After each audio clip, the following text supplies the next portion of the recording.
semua, selamat datang di videonya Mutia. Di video kali ini, kita akan mulai running pertama, yaitu untuk melihat pola ragam gerak struktur dan mengambil data berat bangunan. Tapi sebelumnya, jangan lupa di subscribe, like, dan share video ini jika kalian merasa video ini bermanfaat.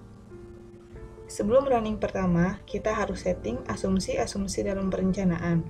Asumsi perencanaan ini sebenarnya tergantung bagaimana seorang engineer dalam mengasumsikan analisisnya. Satu engineer dengan satu engineer yang lain belum tentu sama dalam mengasumsikan. Nah, yang pertama harus kita asumsikan adalah modal. Caranya dengan klik define, lalu ke modal case. Kita modify. Analisis ini harus menyertakan jumlah modal yang cukup agar mencapai masa ragam minimal 90% pada analisis dinamik. Modal yang berkontribusi ini jumlahnya kurang lebih sama dengan jumlah lantai. Tapi di sini sudah terdefinisi menjadi 12, maka kita tidak perlu mengganti. Kita langsung okekan saja. Oke. Lalu yang kedua adalah taraf penjepitan. Nah, itu ada di lantai base ini paling bawah. Sebelumnya ini dari aplikasi etapnya sudah mendefinisikan sebagai sendi. Kita gantikan ini sebagai peletakan jepit karena biasanya peletakan sendi ini digunakan untuk gedung-gedung dengan pondasi dangkal. Caranya kita plan view ke base atau lantai dasar, lalu kita select yang akan kita ganti, lalu di assign, join, di restraints. Nah, ini sebenarnya bisa kita checklist satu-satu atau bisa dengan kita klik pilihan yang ada di sini. Di sini ada jepit, ada sendi, ada roll. Kita ganti ke jepit. Bisa di-apply, langsung oke. Di view-nya kita lihat sudah terganti menjadi jepit. Lalu kemudian yang harus diganti lagi adalah massa yang dihitung oleh etap. Di define lalu di merge source, di modify. Nah, ini kita pilih specific load pattern atau kita input sendiri yang akan kita definisikan. Nah, di sini langsung hidup. Ini date load-nya kita ambil 1, terus superimpose date load-nya juga 1. Lalu untuk live load ini kita ambil 0,25. Nah, ini sudah sesuai pada SNI gempa, yaitu beban minimum untuk live load adalah 0,25 atau 25%.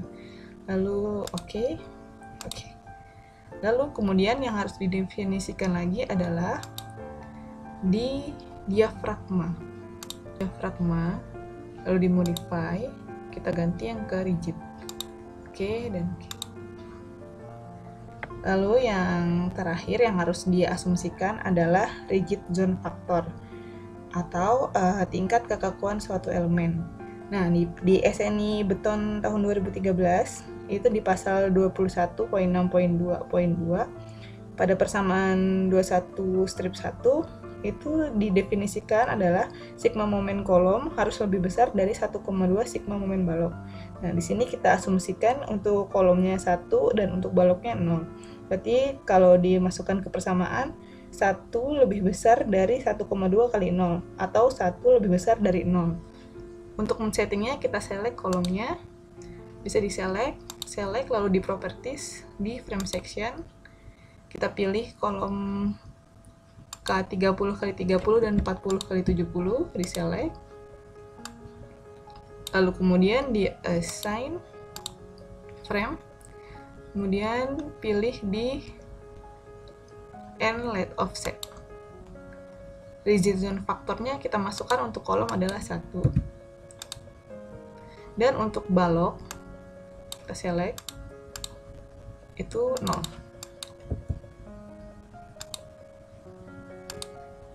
Asumsi perencanaan sebelum running sudah kita input semua. Kita review ulang. Pertama yang harus disetting adalah modalnya itu harus lebih besar atau sama dengan dari jumlah tingkatnya. Lalu yang kedua adalah taraf penjepitan. Kita pakai tumbuhan jepit untuk pondasi dalam dan sendi untuk pondasi dangkal. Lalu kemudian massa yang akan dihitung oleh etaps live load-nya itu sebesar 25%. Kemudian lagi diafragmanya, kemudian lagi rigid zone factor atau konsep strong column weak beam. Sebelum running, kita bisa mengecek dulu apakah yang sudah kita input ini sudah benar semua atau masih ada miss di assign check model. Nah, ini kita checklist semua.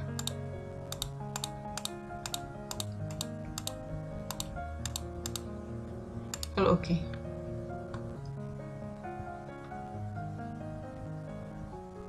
Nah, ini model has been checked, no warning. Berarti modelnya sudah benar. Lalu kemudian untuk running bisa di analyze, lalu di set active freedom-nya dulu di full 3D, lalu di analyze lagi, di set load cache to run. Ini kita pilih run semua, lalu calculate-nya kita checklist, dan kita run.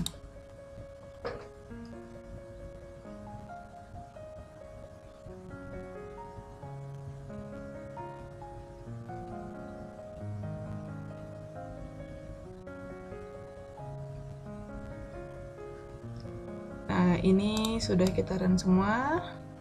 Coba kita start animasinya.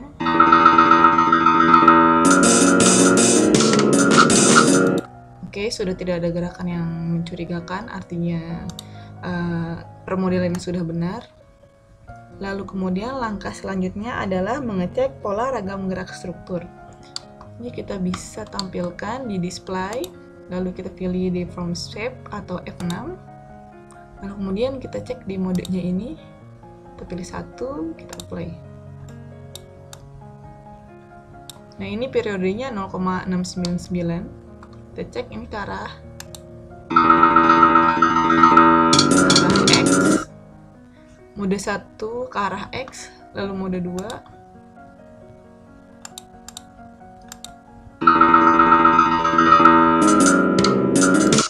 Mode 2-nya ke arah Y.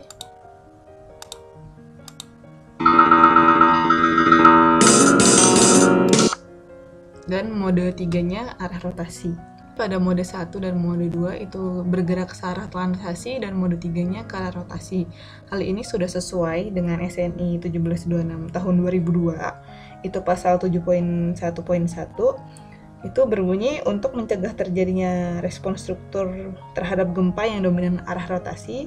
Dari hasil analisis vibrasi, paling tidak ragam pertama harus dominasi translasi. Nah, tadi kan kita sudah lihat pada mode satunya itu translasi ke arah X, dan mode 2-nya translasi ke arah Y, dan baru mode ketiganya adalah rotasi. Nah, itu juga kita bisa lihat di tabel agar lebih jelas dan kelihatan, bisa di display di show table atau CTRL+T. Lalu kita pilih di analyze. Kita pilih dulu di modelnya ini, model partisipasi massa dan load partisipasi, kita checklist. Nah, ini juga sudah terlihat nih, analisis dinamik sudah lebih dari 90%, berarti sudah sesuai dengan SNI 2012. Lalu kemudian di partisipasi massa, pada animasi gerakan pertama atau mode pertamanya itu ke arah X, ini sudah sesuai dengan tabel, yaitu 83,75% ke arah X, dan mode 2-nya 74,5% ke arah Y. Lalu kita lihat lagi di mode ketiganya, ini sudah oke di 75,59% ke arah Z. Nah, ini bisa kita ekspor ke Excel. Caranya klik kanan, di export to Excel. Nantinya akan digunakan untuk perhitungan gempa. Lalu kemudian untuk mengambil berat bangunan harus men-setting dulu diafragmanya. Ini kita unrunning atau unlock model. Tadi sebelumnya kita belum mendefinisikan diafragma. Lalu kita pen view lantai 1. Select lantai 1 dan lantai 2 serta lantai 3-nya. Nah, catatan lagi, ini untuk di lantai atapnya tidak perlu kita input ke diafragma karena besarnya ini kurang dari 25%. Nah, untuk mendefinisikannya di assign, join, lalu diafragma ke D1 tadi yang sebelumnya sudah kita definisikan, lalu oke. Lalu kemudian kita undeform atau F4. Kemudian kita pilih ulang, bisa di sini di preview selection atau PS. Lalu di assign lagi shell diafragma D1. Oke. Lalu kemudian kita running.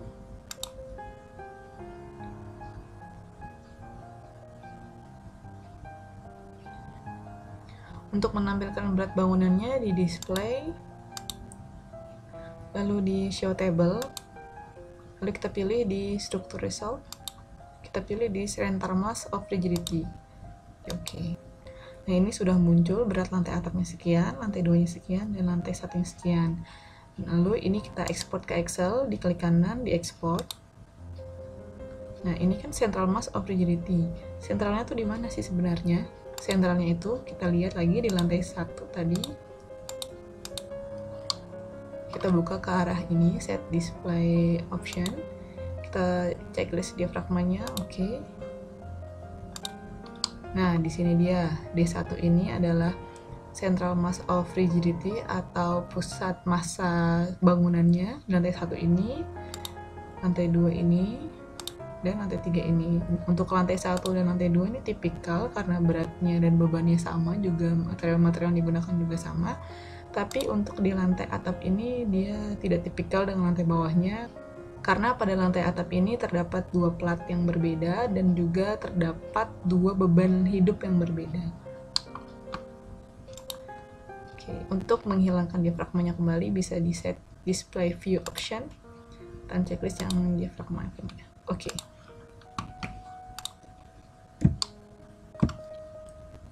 Cukup sekian video kali ini. Untuk selanjutnya kita bisa lanjut ke pembenahan gempa. Jika ada pertanyaan bisa tinggalkan di kolom komentar, dan jangan lupa di subscribe, like, dan share video ini ke teman-teman kalian jika kalian merasa video ini bermanfaat.